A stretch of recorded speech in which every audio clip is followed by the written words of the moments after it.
أيدي الظالمين في الموكب بسم اللہ الرحمن الرحیم۔ ناظرین گرامی قدر، محمد شاہد ودود قادری کی جانب سے السلام علیکم ورحمۃ اللہ وبرکاتہ۔ آج 25 محرم الحرام ہے۔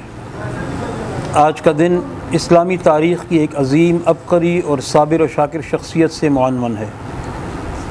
وہ شخصیت جو اخلاق و کردار، سیرت و صورت، محامد و محاسن، الغرض جملہ شمائم رسالت اپنی ذات میں سموئے نظر آتے ہیں۔ تاریخ انہیں آدم سادات حسینیہ کے لقب سے بھی یاد کرتی ہے۔ کربلا کا یہ بیمار اللہ رب العزت کو تھا جس سے بڑا پیار، رسول اکرم صلی اللہ علیہ وآلہ وسلم کے دین کا وفا شعار، ہم نام صاحب ذوالفقار، امام علی مقام سیدنا امام حسین علیہ السلام کے دربار یزید میں علم بردار حضرت سیدنا امام علی بن حسین بن علی بن ابی طالب رضی اللہ تعالی عنہم وعلیہم السلام، جو اپنے زہد و ورع کی وجہ سے اپنے نام کی بجائے اپنے لقب سے زیادہ جانے مانے اور پہچانے جاتے ہیں۔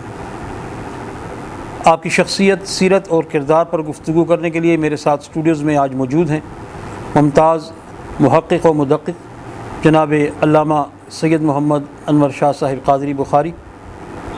شاہ صاحب، میں آپ کا انتہائی ممنون و مشکور ہوں کہ آپ نے آج اس موضوع پہ اپنا قیمتی وقت ودیعت فرمایا۔ امام سیدنا زین العابدین علیہ السلام، من المہد الی اللحد۔ اعوذ باللہ من الشیطان الرجیم، بسم اللہ الرحمن الرحیم۔ مولاي صل وسلم دائما ابدا على حبیبک خیر الخلق کلہم، هو الحبیب الذی ترجى شفاعته لكل حول من الاحوال مقتحم۔ مولاي صل وسلم دائما ابدا على حبیبک خیر الخلق کلہم۔ جناب شاہد ودود صاحب، اللہ تعالیٰ آپ کو جزائے خیر عطا فرمائے۔ امام علی مقام امام حسین علیہ السلام کے نائب، ان کے جانشین اور ان کے صاحبزادے حضرت سید علی المعروف سجاد زین العابدین اور سید العابدین سبحان کی ذات اقدس اور شخصیت کے حوالے سے مکالمے کا شرف عطا فرمایا۔ اس وقت ہم الحسن حوالہ جاتی کتب خانے میں بیٹھ کر اس عظیم شخصیت کے بارے میں گفتگو کی سعادت حاصل کر رہے ہیں۔ آپ کی ولادت باسعادت مدینہ منورہ میں مشہور روایت کے مطابق 5 شعبان 38 ہجری کو ہوئی۔ امام الاولیاء سیدنا علی المرتضیٰ کرم اللہ وجہ الکریم حیات تھے، ان کا دور خلافت تھا۔ تقریباً 2 سال آپ نے ان کے زیر سایہ گزارے۔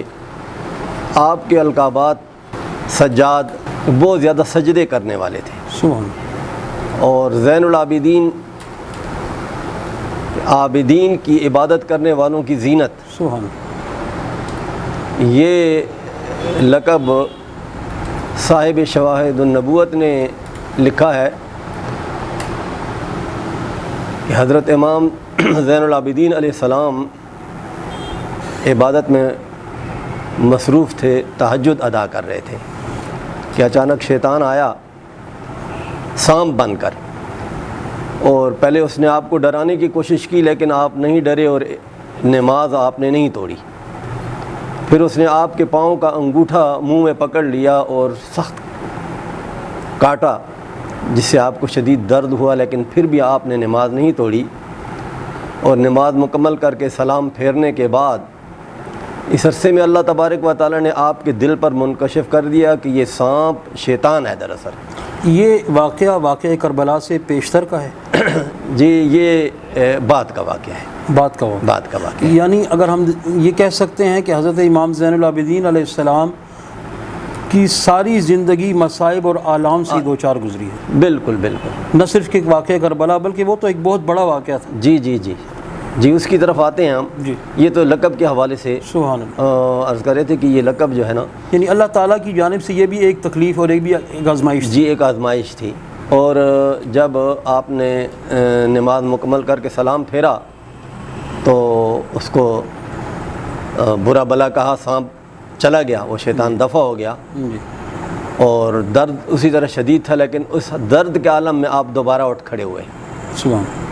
اور آپ نے نماز کی نیت کی تو اتنے میں آواز آئی غیب سے، انت زین العابدین، سبحان اللہ. انت زین العابدین، انت زین العابدین، 3 مرتبہ یہ گویا یہ لقب بارگاہ عزتی سے آپ کو عطا ہوا. آپ کو عطا ہوا. سبحان اللہ سبحان اللہ. اور سید العابدین کا لقب جو ہے نا یہ بارگاہ رسالت مآب صلی اللہ علیہ وسلم سے عطا ہوا. سبحان اللہ. حضرت جابر رضی اللہ تعالیٰ عنہ ارشاد فرماتے ہیں، یہ البدایہ و النہایہ میں شیخ ابن کثیر رحمۃ اللہ علیہ نے یہ حدیث شریف نقل فرمائی ہے کہ حضرت جابر رضی اللہ تعالیٰ عنہ فرماتے ہیں کہ ہم سرکار دو عالم صلی اللہ علیہ وآلہ وسلم کی خدمت اقدس میں بیٹھے ہوئے تھے. اتنے میں امام علی مقام حضرت امام حسین علیہ السلام تشریف لائے. سرکار دو عالم صلی اللہ تعالی وسلم نے انہیں سینے سے لگایا، انہیں چوما اور اپنے پاس بٹھا لیا اور فرمایا میرے اس بیٹے کو اللہ تبارک و تعالیٰ ایک بیٹا عطا فرمائے گا، اس کا نام علی ہوگا. سبحان. اور پھر اس کی شان بیان کرتے فرمایا کہ جب قیامت کا دن ہوگا تو حاملین عرش کے جو فرشتے ہیں ان میں سے ایک فرشتہ یہ ندا فرمائے گا، اعلان فرمائے گا کہ سید العابدین تشریف لائیں. سبحان اللہ. تو حضور صلی اللہ علیہ وسلم نے فرمایا کہ میرا یہ بیٹا، اس بیٹے کا بیٹا علی جو ہے نا یہ پھر جلوہ افروز ہوں گے اس وقت. اچھا شاہ صاحب، یہ لفظ علی پر میں آپ سے عرض کرنا یہ چاہوں گا کہ تمام مکاتب فکر کے جمہور علماء نے بالاتفاق اپنی کتب میں لکھا ہوا ہے کہ حضرت سیدنا امام علی مقام امام حسین علیہ السلام کے 3 بیٹے تھے. جی. تینوں کے نام علی تھے. جی. علی اکبر، علی اوسط اور علی اصغر. علی اصغر. حضرت سیدنا امام زین العابدین علیہ السلام کو علی اوسط کہا جاتا ہے. جی علی اوسط کہا جاتا ہے. جی سبحان. ان کے بڑے بھائی حضرت سیدنا علی اکبر، ان کی ولادت یہ بھی ایک عرب روایت ہے جو کہ صدیوں سے چلی آ رہی تھی. جی. کہ اپنے جد کے نام پہ نام رکھنا. اور امام علی مقام کو اپنے والد گرامی سے کتنی محبت کہ 3 بیٹے اللہ نے عطا کی اور تینوں کے نام جو ہے نا سبحان اللہ. سبحان اللہ. بہت بڑی بات ہے. جی جی جی شاہ صاحب. تو یہ عرض کر رہا تھا کہ سید العابدین کا لقب جو ہے نا یہ پیارے محبوب صلی اللہ علیہ وسلم کی بارگاہ سے آپ کو عطا ہوا. اور جیسا کہ عرض کیا میں نے کہ آپ کی ولادت باسعادت ہوئی تو یہ امام الاولیاء سیدنا علی المرتضیٰ کرم اللہ وجہ الکریم کی خلافت کا دور تھا. جی. اچھا، آپ کی والدہ گرامی جو تھیں وہ ایران کے بادشاہ کی بیٹی تھی. جی. یزدگرد بھی کہتے ہیں، یزدجرد بھی کہتے ہیں. جی. اور ان کا اس میں گرامی شہزادی شہربانو تھا. سبحان اللہ. جی.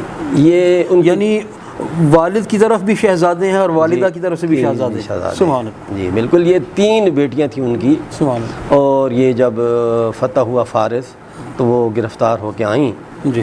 تو امام الاولیاء سیدنا علی المرتضیٰ کرم اللہ الکریم نے خرید کر ان تینوں کو آزاد کر کے ایک کا نکاح شہربانو کا نکاح اپنے بیٹے سے کیا. سبحان اللہ. اور ایک کا نام تھا گہبان بانو یا جہبان بانو. عربی میں گاف نہیں ہے وہ معرب ہو جاتا ہے. جی. تو ان کا نکاح محمد بن ابی بکر سے کروایا. سبحان اللہ. سیدنا صدیق اکبر کے صاحبزادے سے. اور تیسری تھی کیسان بانو. اچھا جی. تو ان کا نکاح حضرت عبداللہ بن عمر رضی اللہ تعالیٰ عنہ سے کروایا. جی. اور ان تینوں شہزادیوں سے جو آگے پھر عظیم الشان شخصیات پیدا ہوئیں، ایک تو یہ جن ہم امام زین العابدین علیہ السلام ہیں، اور حضرت گہبان بانو کے محمد بن ابی بکر سے حضرت قاسم جیسی شخصیت پیدا ہوئے. اور حضرت کیسان بانو سے جو ہے نا حضرت سالم بن عبداللہ بن عمر، وہ جو ہے نا عظیم بہت بڑے فقیہ یہ ایسی شخصیات جو ہے نا. اچھا سیدنا امام زین العابدین علیہ السلام کی جب ہم شخصیت اور آپ کے کردار کی بات کرتے ہیں یا ان کی سیرت پاک کا ہم مطالعہ کرتے ہیں یا علماء کرام سے سنتے ہیں، محققین سے سنتے ہیں، مدققین سے سنتے ہیں، پڑھتے ہیں، تو زیادہ فوکس واقعہ کربلا اور واقعہ کربلا کے بعد کی زندگی پہ کیا جاتا ہے. جی. تو یہ بہت کم دیکھنے سننے میں آیا ہے کہ واقعہ کربلا سے پہلے کی جو زندگی ہے جی وہ حضرت سیدنا امام زین العابدین علیہ السلام کی بیان کی جائے. کچھ مختصراً وہ بیان فرمائیں اور یہ فرمائیے گا کہ واقعہ کربلا کے وقت آپ کی عمر مبارک کتنی تھی؟ اچھا. امام زین العابدین علیہ السلام کی ابتدائی زندگی مدینہ منورہ میں گزری. آپ جو ہے نا کاشانہ نبوت میں پیدا ہوئے جہاں قرآن اترا تھا. سبحان اللہ. تو آپ کی زندگی جو ہے نا یہ سراپا قرآن تھی. قرآن ناطق تھے. قرآن ناطق تھے. سبحان اللہ. اور قرآن ناطق ہی سے امام حسین علیہ السلام سے آپ نے ابتدائی تعلیم، اپنے والد سے ابتدائی تعلیم حاصل کی. سبحان اللہ. اپنے چچا جان حضرت امام حسن مجتبیٰ علیہ السلام سے تعلیم حاصل کی. سبحان اللہ. اپنی نانی جان ام المومنین عائشہ صدیقہ رضی اللہ تعالیٰ عنہ سے سبحان اللہ. اور ام المومنین حضرت ام سلمہ رضی اللہ تعالیٰ عنہ ان کی خدمت میں جایا کرتے تھے. ان سے جو ہے نا آپ علم حاصل کیا کرتے تھے. اور صحابہ کرام میں حضرت عبداللہ بن عباس رضی اللہ تعالیٰ عنہ اور حضرت ابو ہریرہ رضی اللہ تعالیٰ عنہ اور حضرت جابر رضی اللہ تعالیٰ عنہ جیسی عظیم شخصیات سے آپ نے علم حاصل کیا. اور علم خاص طور پر حدیث اور تفسیر میں آپ کو جو ہے نا بہت بلند مقام حاصل تھا. حدیث شریف کا یہ آپ کا حال تھا کہ حدیث شریف آپ جانتی ہیں کہ حضرت عمر بن عبدالعزیز رحمۃ اللہ علیہ کے دور میں تدوین کی گئی علم حدیث کی باقاعدہ. اور یہ تدوین کرنے والے تھے محمد بن مسلم جو شہاب ظہری کے نام سے مشہور ہیں. جی. تو وہ اور دوسرے تھے جو ہے نا، بلکہ امام ظاہری نے ان کے کافی مناقب بھی لکھ رکھے ہیں. جی جی وہ آپ کے شاگرد تھے. سبحان اللہ. یہ امام شہاب ظہری رحمۃ اللہ علیہ جو تھے یہ بھی آپ کے شاگرد تھے. اور دوسرے جو ہے نا تدوین کرنے والے حدیث کے اسی دور میں یحییٰ بن سعید یہ تابعین میں سے، تو یہ دونوں آپ کے شاگرد تھے. جی. لیکن حدیث شریف میں جو ہے نا پھر روایات آپ کی اس قدر نہیں ملتی جتنی ہونی چاہیے. جی. کہ یہ تدوین کرنے والے یہ سب سے جو تمام آگے چل کے جتنے بھی محدثین ان کے شاگرد ہیں. پھر نا شاہ صاحب امام بخاری اور امام مسلم نے آپ سے روایات بھی تو لی ہے نا؟ بہت کم.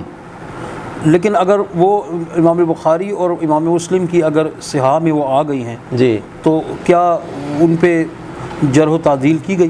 بالکل کی گئی ہے. اچھا. بالکل کی گئی ہے. اور امام بخاری صاحب رحمۃ اللہ علیہ نے تو خود لکھا ہے اپنی صحیح میں کہ میں نے جتنی صحیح احادیث اس میں شامل کی ہیں اس سے زیادہ صحیح احادیث میں نے چھوڑ دی ہیں. اچھا جی. اور پھر محدثین میں نے اس پہ جو ہے نا وہ کلام کیا ہے کہ وہ جو چھوڑ دیے انہوں نے وہ کون سی احادیث ہیں، تو وہ اہل بیت کی شان اور فضیلت میں تھی. اور وہ دور ایسا تھا بنو امیہ کا اور بنو عباس کے جس دور میں یہ کتابیں لکھی گئیں تو وہ اہل بیت کے ساتھ بڑا تعصب اور عداوت پائی جاتی تھی. اتنی عداوت پائی جاتی تھی کہ اہل بیت اطہار کو، مولا علی کو، حسنین کریمین کو سب و شتم کیا جاتا تھا ممبر رسول پر. اگرچہ اس کو عمر بن عبدالعزیز رحمۃ اللہ علیہ نے اس بدعت کو ختم کیا تھا لیکن پھر بھی یہ کسی نہ کسی طریقے سے جاری رہی. اور درود شریف خاص طور پہ صلی اللہ علیہ وآلہ وسلم، حضور صلی اللہ علیہ وسلم نے فرمایا نا مجھ پر درود بھیجو، میری آل پر بھی درود بھیجو. جی. یہ درود شریف ہم تشہد میں پڑھتے ہیں، حضور نے سکھایا ہے صحابہ کرام کو. جی. تو اس درود شریف کو جو ہے نا انہوں نے مختصر کر دیا تھا کہ آل کو شامل نہ کرو، صلی اللہ علیہ وسلم کہو، صلی اللہ علیہ وآلہ وسلم نہ کہو نہ لکھو. یعنی بغض و عناد، یہ بغض و عناد جو ہے نا کہ یہ کیفیت تھی. تو وہ حدیث شریف جو ہے نا یہ اس میں وہ امام بخاری نہیں لا سکے. بہرحال کچھ مسلم شریف میں آ گئیں، کچھ ترمذی شریف میں آ گئیں، آپ کے فرمانے کا مقصد شریف میں، اور بعد میں خاص طور پہ حاکم مستدرک میں جو ہے نا انہوں نے پھر بہت زیادہ یہ جو صحیح. آپ کے فرمانے کا مقصد یہ ہے کہ کربلا کے واقعہ سے پہلے آپ کی زندگی کو ہم ایک بحیثیت صوفی اور بحیثیت محدث کے طور پہ دیکھ سکتے ہیں. جی جی بالکل. جو ہے نا کہ آپ نے اپنے والدین سے اور اس دور کے جو صحابہ کرام سے اکتساب علم فرمایا، علم و عرفان اور معرفت بھی آپ کے اپنے گھر کی چیز تھی۔ سبحان اللہ۔ سرکار دو عالم صلی اللہ علیہ وسلم مولا علی امام کائنات کی ساری تبسم آرائیاں اور حسن جو ان کے گھر کی یہاں جمع تھا۔ سبحان اللہ۔ جی تو اس سے جو ہے نا وہ تمام میراث جو ہے نا امام زین العابدین علیہ السلام کو، یہ تمام یہ میراث کربلا کے میدان میں امام حسین علیہ السلام جب آخری مرتبہ نکلے شہادت کے لیے خیمے سے، تو اپنی یہ تمام کچھ تو آپ ظاہری طور پر عطا فرما چکے تھے، اور جو رہتی تھی وہ باطنی اور روحانی طور پر اپنے اس بیٹے کو عنایت کر کے پھر آپ جو ہے نا میدان جنگ میں تشریف لے گئے اور شہید ہوئے۔ آپ نے عمر شریف کا ذکر فرمایا ہے، تو آپ کی عمر مبارک اس وقت تقریباً 22 سال تھی۔ 22 سال کی عمر میں آپ، اور بیمار تھے بہت زیادہ، اور اس 22 سال کے بیمار جوان نے دربار یزید میں پہنچ کر یزید پہ اپنی دھاک بٹھائی۔ جی یزید کے آگے آپ نے علوی رنگ بتایا، بالکل مولائی رنگ بتایا۔ جی کچھ فرمائیے۔ یہ کربلا میں یہ واقعات آپ کے سامنے ہوئے، یہ مظالم جو آپ کے چچاؤں کو شہید کیا گیا بڑی بے دردی سے، چچا زاد بھائیوں کو، اپنے بھائیوں کو جو ہے نا حضرت علی اکبر، حضرت علی اصغر کو، پھوپھی زاد بھائیوں کو، یہ تمام منظر جو ہے نا عقیدت مندوں کو، پھر اس کے بعد دربار زیاد میں کوفہ میں جو ہے نا لے گئے، اس طرح کس تکلیف سے کہ پاؤں میں بیڑیاں ہیں، ہاتھوں میں ہتھکڑیاں ہیں، اور گلے میں جو ہے نا لوہے کا توک ہے۔ نصیر الدین نصیر گولوی رحمۃ اللہ علیہ نے بڑی خوبصورت بات کی ہے کہ عداوت کے بھی آخر کچھ آداب ہوتے ہیں نصیر، کسی بیمار کو زنجیر پہنائی نہیں جاتی۔ تو یہ بڑا ظلم کیا، لیکن اس حال میں جو ہے نا کربلا سے کوفہ، اور کوفہ سے جو ہے نا پھر شام تک لے جایا گیا، اور کس تکلیف میں جو ہے نا کس حالت میں آپ پہنچے ہوں گے آپ اندازہ لگائیں۔ اور وہاں پر پھر جو ہے نا یزید کا جو رویہ سامنے آیا کہ یزید کے ہاتھ میں ڈنڈا ہے، اور وہ ڈنڈے سے جو ہے نا امام علی مقام امام حسین علیہ السلام کے ہونٹوں پر، دانتوں مبارک پر جو ہے نا اسے مار رہے ہیں۔ تو وہاں پر ایک صحابی تھے، غالباً ابو برزہ اسلمی نام تھا، رضی اللہ تعالیٰ عنہ، انہوں نے اٹھ کر کھڑے ہو گئے اور فرمایا کہ اے یزید، جن ہونٹوں پر، جن دانتوں پر تو ڈنڈا مار رہا ہے، میں نے ان ہونٹوں کو دیکھا ہے، سرکار تو عالم صلی اللہ علیہ وسلم ان کے بوسے لے رہے ہیں، حضور کو میں نے بوسے لیتے ہوئے دیکھا ہے، اور تو ان کی جو ہے نا اس قدر بے ادبی اور توہین اور گستاخی کر رہا ہے۔ اور پھر اس کے یہ الفاظ تاریخ کی کتابوں میں موجود ہیں کہ یزید نے کہا کہ آج میں نے قاتلین بدر کا بدلہ لے لیا ہے، اور امام زین العابدین علیہ السلام کو مخاطب کر کے فرمایا کہ تمہارے باپ نے میرا حق نہیں پہچانا اور میرے تاج و تخت پر قبضہ کرنے کی کوشش کی، پھر تم نے دیکھا کہ ان کا کیا حال ہوا۔ یعنی امام حسین علیہ السلام کی شہادت کا اپنے الفاظ سے اقرار کر رہا ہے۔ اچھا شاہ صاحب، آخر میں ہم دیکھتے ہیں کہ امام علی مقام امام زین العابدین علیہ السلام کا انتقال پرملال، آپ کی شہادت جو ہے وہ مدینہ طیبہ میں ہوتی ہے، اور آپ جنت البقیع میں آپ کا مدفن وقوع پذیر ہوتا ہے۔ تو یہ مدینہ طیبہ پھر کیسے آنا ہوا، اور یہاں پہ شہادت آپ کی کیسے ہوئی اور کس کے ہاتھوں سے ہوئی؟ اور اس کے ساتھ ساتھ مختصراً وہ فرزدق کا وہ مشہور واقعہ بھی، کیونکہ ابھی ہم کربلا سے ہوتے ہوئے اور شام سے ہوتے ہوئے دوبارہ مدینہ منورہ کی طرف آ گئے ہیں، تو وہ حرم مکہ میں وہ فرزدق کا مشہور واقعہ جو کم و بیش 28 اشعار پہ مشتمل ہے، ان سارے واقعات کو مختصراً بیان فرمائیں۔ یہ 22 سال کی عمر تھی آپ کی جب واقعہ کربلا ہوا، اور پھر جو ہے نا شام سے واپس آ کر آپ مدینہ منورہ میں آپ نے رہائش اختیار کی۔ مدینہ منورہ سے بھی ذرا باہر نکل کے، شہر سے باہر وادی عقیق کہتے ہیں، اور یمبا کے مقام پر آپ نے وہاں پر مکان بنایا، رہائش اختیار فرمائی۔ 57-58 سال آپ کی عمر مبارک کل بنتی ہے بوقت شہادت۔ جی بوقت شہادت۔ تو یہ عرصہ جو ہے نا آپ نے پھر مدینہ منورہ میں ہی گزارا، اور مدینہ منورہ میں پھر ایسا گزارا کہ سرکار دو عالم صلی اللہ تعالی وسلم کی سیرت کے نمونے دنیا کو دکھائے، سیرت طیبہ کے۔ حضور علیہ الصلوۃ والسلام نے جس طرح خون کا رنگ دکھایا، ایسا دکھایا کہ اپنے دشمنوں کو اپنے والدین کے، اپنے جو ہے نا کربلا کے میں جو ہے نا جو انہوں نے کردار ادا کیا تھا، ان کو جو ہے نا جب وقت پڑا تو انہوں نے آپ کے ہاں پناہ لی۔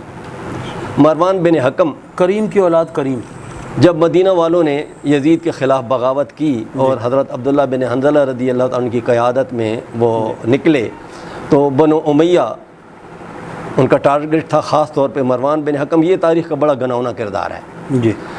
تو انہوں نے جب دیکھا کہ یہ لشکر جو ہے نا مدینہ کے صحابہ اور تابعین کا، ان کی اولاد کا نکلا ہے اور ٹارگٹ ہم ہے، تو یہ وہاں سے بھاگے اپنے گھروں سے، اور پھر انہوں نے جو ہے نا اس دن ان کو کوئی پناہ گاہ نظر نہیں آئی۔ اگر آیا پناہ گاہ تو امام زین العابدین علیہ السلام کا گھر آیا، آپ آئے، یہ لوگ آئے اور آپ نے ان کو پناہ دی۔ حضور صلی اللہ علیہ وسلم نے جس طرح مکہ والوں کو معاف کر دیا تھا فتح مکہ کے موقع پر، سر کے دشمن تھے، کیا کیا نہیں کیا تھا، لیکن فرمایا آج جاؤ، آج میں نے تمہیں معاف کیا۔ تو اسی طرح امام زین لا العابدین تثریب علیکم اليوم، لا تثریب، تو وہی جو ہے نا معاملہ اس بنو امیہ کے ساتھ، مروان کے ساتھ، مروان کے بیٹوں کے ساتھ آپ نے کیا، اور کافی دن تک پھر جو ہے نا اپنے پاس رکھا۔ یہ سنان بن انس جو تھا، جو امام حسین علیہ السلام کے اس میں شہادت میں شریک تھا، امام حسین علیہ السلام سجدے میں تھے کہ قاتلان حسین میں سے تھا، قاتلان حسین میں سے تھا، اور حضرت علی اکبر کو بھی انہوں نے شہید کیا تھا۔ جب مختار ثقفی نے اقتدار حاصل کیا اور اس نے قاتل حسین جو تھے امام حسین صاحب، ان کو جو ہے نا کیفر کردار تک پہنچانے کا عزم ظاہر کیا، تو یہ سنان بن سلمہ وہاں سے، سنان بن انس بھاگا، کوفہ سے بھاگ کر آیا، مدینہ منورہ آیا، اور مدینہ منورہ میں بھی کوئی اس کو بھیک بھی نہیں دیتا تھا، برا حال تھا اس کا، کپڑے اس کے پھٹے ہوئے تھے۔ امام زین العابدین علیہ السلام کے گھر آیا، اللہ، آپ نے اس کو پناہ دی، 3 دن اپنا مہمان رکھا، کپڑے پھٹے ہوئے تھے، اپنے نئے کپڑے انہیں دیے، اور جب جاتے وقت انہیں زادرہ بھی، نقد رقم بھی عطا فرمائی۔ اس نے کہا کہ جاتے وقت حضرت آپ نے مجھے پہچانا نہیں، تو امام زین العابدین علیہ السلام نے فرمایا کہ تم سنان بن انس نہیں ہو؟ اللہ، کہا ہاں میں وہی بدبخت ہوں، لیکن یہ فرمایا ہاں وہ تمہارا سلوک تھا، کردار تھا، یہ ہمارا کردار ہے، وہ تمہارا ظرف تھا، یہ ہمارا ظرف ظرف ہے۔ سبحان اللہ، سبحان اللہ۔ اور وہ جو قصیدہ ہے، قصیدے کے بارے میں فرزدق کا بڑا مشہور و معروف قصیدہ ہے، تمام تقریباً جتنی بھی متقدمین کی کتابیں ہیں انہوں نے، اور شیخ ابن کثیر نے البدایہ والنہایہ میں بھی اس کا ذکر فرمایا ہے۔ تو وہ واقعہ اس طرح ہے کہ یہ عبد الملک بن مروان بادشاہ تھا، اس کا بیٹا ہشام جو ولی عہد تھا، تو وہ حج کے لیے آیا ہوا تھا، اس کے ساتھ شام کے وزراء، امراء اور فوجی بھی ساتھ تھے۔ تو اس نے بیت اللہ شریف کے طواف کے دوران کوشش کی کہ میں حجر اسود کو چوم لوں، لیکن بھیڑ کی وجہ سے جو ہے نا وہ نہ چوم سکا، اور پھر پیچھے ہٹ کر بیٹھ گیا، ایک کرسی لائی گئی اس پر۔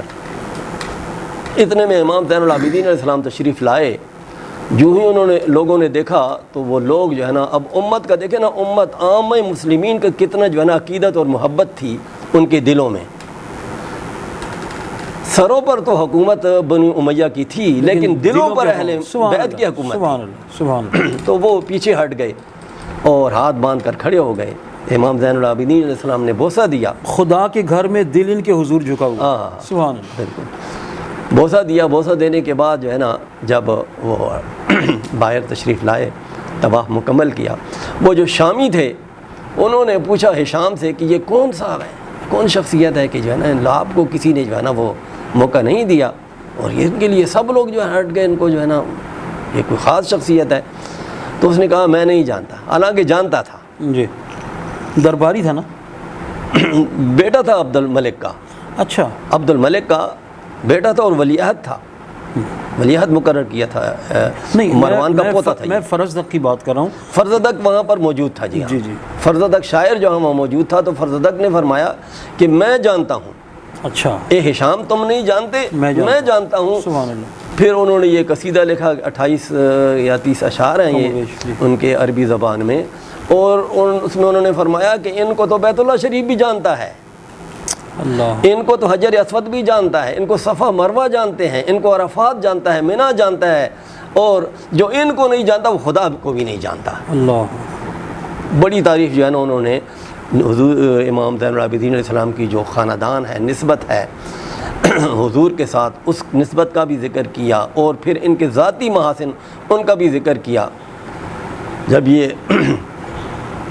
نکل گئے، مدینہ منورہ جا رہا تھا فرزدق کے، اس نے اسے پکڑوا لیا، ہشام نے فوجیوں کو کہا اسے پکڑ لو اور جیل میں بند کر دیا کہ تم نے میرے سامنے جو ہے نا کیوں ان کی تعریف کی اس بات پہ۔ امام حسین علیہ السلام کو پتہ چلا تو امام حسین علیہ السلام نے اپنے غلام خادم کے ہاتھ جو ہے نا 12,000 درہم ان کے لیے بھیجوائے۔ تو فرزدق نے لینے سے انکار کر دیا کہ حضور میں نے تو یہ اللہ اور اللہ کے رسول کی رضا کے لیے یہ قصیدہ کہا ہے، پیسوں کے لیے نہیں کہا، دنیا کے لیے نہیں۔ یہ کنہوں نے وہ نذرانہ بھیجا؟ امام زین العابدین علیہ السلام نے، جی جی، امام زین العابدین علیہ السلام نے یہ نذرانہ بھیجا کہ تم نے اہل بیت کی جو ہے نا بڑی تعریف کی ہے، اللہ تبارک و تعالیٰ تمہیں جزائے خیر عطا فرمائے۔ وہ پیسے واپس کر دیے اس نے۔ امام زین العابدین علیہ السلام نے دوبارہ جو ہے نا بھیجا کہ ہم اہل بیت جو عطا فرما دیتے ہیں واپس نہیں لیا کرتے، سبحان اللہ، اللہ اور اللہ کے رسول کے دربار سے تمہیں الگ جو ہے نا انعام ملے گا۔ سبحان اللہ۔ پھر اس نے جا کر ہشام نے جب شام پہنچا تو اپنے والد عبد الملک بن مروان سے کہا، اس قصیدے کا ذکر کیا اور فرزدق کا ذکر بھی کیا۔ تو اس نے بلایا، اسے شام بلایا، عبد الملک بن مروان نے فرزدق کو شام بلایا اور اسے کہا کہ اے فرزدق تو شیعہ ہو گیا ہے، تو نے یہ قصیدہ کہا ہے؟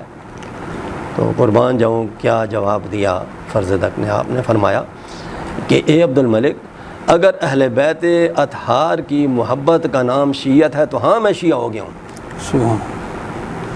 پھر وہ تو وہ لاجواب ہو گیا، لیکن اب اس نے دوسرا وہ گزارش کی کہ اچھا ایسا کرو کہ اسی طرح کا ایک قصیدہ میری شان میں بھی لکھو۔ اچھا جی۔ تو آپ نے فرمایا کہ تمہیں اللہ تعالیٰ سے حیا نہیں آئی یہ مطالبہ کرتے ہوئے؟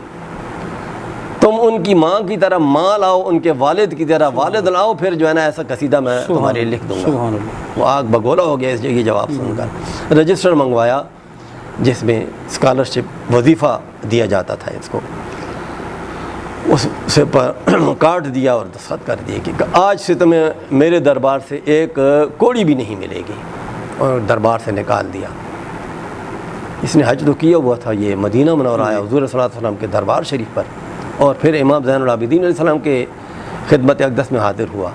امام زین العابدین علیہ السلام کو پتہ چلا اس تمام واقعات کا، تو آپ نے ان کا بڑا احترام کیا اور بہت خوشی کا اظہار کیا، اور فرمایا فرزدق تو نے حق ادا کر دیا ہے، اب ہمیں حق ادا کرنے دو۔ گویا یہ اس دور کے ہور ثابت ہوئے جی کہ یزیدیوں سے نکل کر حسینیوں میں آ گئے۔ جی جی، سبحان اللہ، کہ تو نے اپنا حق ادا کر دیا ہے، اب ہمیں حق ادا کرنے دو۔ سبحان اللہ۔ جی آپ نے کیا یعنی میرے گھر میں جو سامان ہے، جو کچھ سب کچھ لے جاؤ، سبحان اللہ، سبحان اللہ۔ یہ سب تمہارا ہے۔ اس نے کہا حضور میں نے یہ دنیا کے لیے یہ قصیدہ نہیں لکھا، اور نہ یہ باتیں میں نے کی ہیں، میں نے تو اس لیے کی ہیں کہ اللہ اور اللہ کا رسول مجھ سے راضی ہو جائے۔ تو آپ نے فرمایا کہ اللہ اور اللہ کا رسول بے شک تم سے راضی ہے، لیکن تم یہ بتاؤ اچھا کہ تمہیں کتنا وظیفہ ملتا تھا؟ اس نے کہا جی مجھے 12,000 درہم وظیفہ ملتا تھا۔ آپ نے 48,000 درہم اسے عطا فرمائے کہ اچھا اگر سارا سامان نہیں لیتے تو یہ 48,000 روپیہ یہ لے جاؤ اپنے گھر، اور بیوی بچوں کا جو یہ اخراجات یہ ادا کرو۔ شاہ صاحب، زر و ہوس کے مارے بنو امیہ جو ہم دیکھتے ہیں کہ آپ سے بغض و عناد رکھتے ہیں، انہوں نے آپ کی جد سے بھی بغض و عناد رکھا، نفرت کا اظہار کیا، آپ کے بعد آپ کے جانشینوں کے ساتھ بھی انہوں نے ایسے ہی کیا۔ تو کیا یہ ایک حقیقت ہے کہ وہی بنو امیہ آپ کی شہادت کا بھی سبب بنا؟ اور یہ بتائیے گا ساتھ ہی کہ کون سا اموی بادشاہ آپ کی شہادت کا سبب بنا اور آپ کو کیسے شہید کیا گیا؟ امام زین العابدین علیہ السلام، جیسے کہ پہلے بھی میں نے عرض کیا کہ سرکار دو عالم صلی اللہ علیہ وآلہ وسلم کے خلق عظیم کا پیکر اتم تھے، بے شک، سبحان اللہ۔ تو ان اخلاق حسنہ کی وجہ سے مخلوق خدا امت محمدیہ صلی اللہ تعالی وسلم آپ کی طرف لپکتی تھی، دل و جان سے آپ کو چاہتے تھے، سبحان اللہ، اور 50,000 سے زیادہ تو آپ نے صرف غلام آزاد کیے، سبحان اللہ۔ جو دور دراز کے ممالک آزاد ہوتے تھے، اس زمانے میں یہ طریقہ تھا۔ تو وہ جب پکڑ کر لائے جاتے تھے تو مدینہ منورہ میں جو غلام آتے تھے آپ ان غلاموں کو خرید لیا کرتے تھے، خرید کر ان کو تعلیم و تربیت دیتے اور ایک بہترین انسان بنا کر جو ہے نا پھر انہیں آزاد کر دیا کرتے تھے۔ وہ اپنے علاقوں میں جاتے تو اس طرح اہل بیت کی محبت کا، آپ کی محبت کا درس لوگوں کو دیتے، تو اس طرح یہ اہل بیت کی محبت عرب سے باہر بھی عجم کے ممالک میں بھی پھیلتی چلی گئی۔ اس سے خائف رہتے تھے ہر وقت بنو امیہ کے حکمران جو تھے، حالانکہ آپ نے کئی مرتبہ نے کہا کہ مجھے سیاست سے، حکومت سے کوئی غرض نہیں ہے، لیکن ان کو خطرہ رہتا تھا۔ تو ولید بن عبد الملک بن مروان نے اپنے دور حکومت میں آپ کو زہر دیا، جس سے آپ کی شہادت واقع ہوئی، اور یہ عظیم شخصیت اللہ تبارک و تعالیٰ سے انہوں نے، جس طرح امام حسن مجتبی علیہ السلام کے چچا جان کو زہر دیا گیا تھا، اسی طرح آپ کو بھی زہر دیا گیا اور آپ نے جام شہادت نوش فرمایا، شہادت خفی کے مرتبے پر فائز ہوئے۔ حضرت امام حسین علیہ السلام کے صاحبزادے امام زین العابدین علیہ السلام کی سخاوت بھی کمال درجے کی تھی، سبحان اللہ، کمال درجے کی سخاوت تھی۔ مدینہ منورہ کے 100 گھروں میں ان کی جو کھانے پینے کی اشیاء وہ رات کو اندھیرے میں جو ہے نا جا کر پھینک آتے تھے 100 گھروں میں، اور کسی کو پتہ بھی نہیں چلتا تھا کہ کون ہے۔ آپ کے وصال کے بعد جو ہے نا لوگوں کو پتہ چلا کہ یہ تو امام زین العابدین علیہ السلام جو ہے نا یہ سامان پہنچایا کرتے تھے۔ ماشاءاللہ شاہ صاحب بہت شکریہ، آپ نے مختصر وقت میں بڑے مفصل انداز سے سیرت سیدنا امام زین العابدین علیہ السلام بیان فرمائی۔ سامعین عزیز وقار، ناظرین محترم، اہل بیت اطہار رضوان اللہ تعالیٰ علیہم اجمعین وعلیہم السلام کی شخصیات 17 صفات اس قدر دل میں اتر جانے والی ہیں کہ یہ قصے ہم پڑھتے جائیں، سنتے جائیں، سناتے جائیں، یقین مانیں ایمان کو ہمیشہ ہر وقت ہر ساتھ میں جلا نصیب ہوتی ہے۔ سیدنا امام زین العابدین علیہ السلام کے حوالے سے ایک دو روایات جو میں نے کتب سیر میں پڑھی کہ لکھنے والوں نے لکھا کہ جب سے کائنات بنی 5 لوگ بہت زیادہ روئے، وہ اتنا روئے کہ ان جتنا نہ کوئی رویا اور نہ ہی کوئی رو سکتا ہے۔ سیدنا آدم علیہ السلام اور سیدتنا حوا علیہ السلام جنت سے نکلنے کے بعد 1000 سال کی عمر پائی تھی، 300 سال روتے رہے اور اتنا روئے کہ رخساران مبارک پہ راستے بن گئے تھے۔ تیسری شخصیت حضرت سیدنا یعقوب علیہ السلام اپنے بیٹے حضرت یوسف علیہ السلام کی جدائی میں روتے رہے۔ انما اشکو بثی و حزنی الی اللہ، قرآن پاک کہہ رہا ہے۔ چوتھی شخصیت سیدۃ النساء العالمین بدعت رسول اللہ صلی اللہ علیہ وآلہ وسلم سلام اللہ تعالیٰ علیہ کہ حضور صلی اللہ علیہ وآلہ وسلم کے وصال ظاہری کے بعد 6 مہینے تک اشک شوئی کرتی رہیں اور اسی عالم میں اپنے بابا جان صلی اللہ علیہ وآلہ وسلم سے آپ کی ملاقات ہو گئی۔ اور 5ویں شخصیت حضرت سیدنا امام زین العابدین علیہ السلام تھی۔ واقعہ کربلا کے بعد جتنے بھی عرصہ زندہ رہے آپ کو روتے دیکھا گیا، کبھی مسکراتے نہیں دیکھا گیا۔ جب پانی سامنے آتا تو بلک بلک کر رونے لگتے، فرماتے یہی وہی پانی ہے جس کی خاطر میرے سارے خاندان کو شہید کیا گیا۔ حضرت سیدنا امام زین العابدین علیہ السلام سے کسی نے ایک مرتبہ پوچھا کہ حضرت آپ مسکراتے کیوں نہیں؟ فرمایا اگر میری آنکھوں سے تم بھی واقعہ کربلا دیکھ لیتے تو تم بھی کبھی نہ مسکراتے۔ سامعین محترم، آج 25 محرم الحرام کا دن ہے۔ جاتے جاتے کتب سیر سے آپ کو ایک بات یہ بھی بتاتا چلوں کہ کتب سیر میں لکھا ہے کہ حضرت سیدنا امام زین العابدین علیہ السلام کو انگور بہت پسند تھا، تو آج آپ جب ان کے ایصال ثواب کا اہتمام کریں تو اس میں ان کی خوشنودی کے لیے اور ان کی محبت میں انگور کا اہتمام ضرور کریں۔ آخر میں سیدنا امام زین العابدین علیہ السلام کے حضور نذرانہ عقیدت تحت اللفظ میں نکھرے ہوئے کردار کا قرآن ہے سجاد، انسان کی تقدیس کا سلطان ہے سجاد، سرچشمہ دین عظمت ایمان ہے سجاد، اسلام کی تاریخ کا عنوان ہے سجاد، یہ شہر فضائل ہے مصائب کا جہاں ہے، تکبیر نبوت ہے امامت کی اذاں ہے، ہر دور میں احساس کی معراج ہے سجاد، غیرت کا شہنشاہ ہے سرتاج ہے سجاد، مظلوم کی آنکھوں میں مکیں آج ہے سجاد، کب تیرے میرے ذکر کا محتاج ہے سجاد، جب تک ہے جہاں میں حق و باطل کا فسانہ، سجاد کے سجدوں کو نہ بھولے گا زمانہ۔ یا رحمت للعالمین ادرک لزین العابدین محبوسی ایدی ظالمین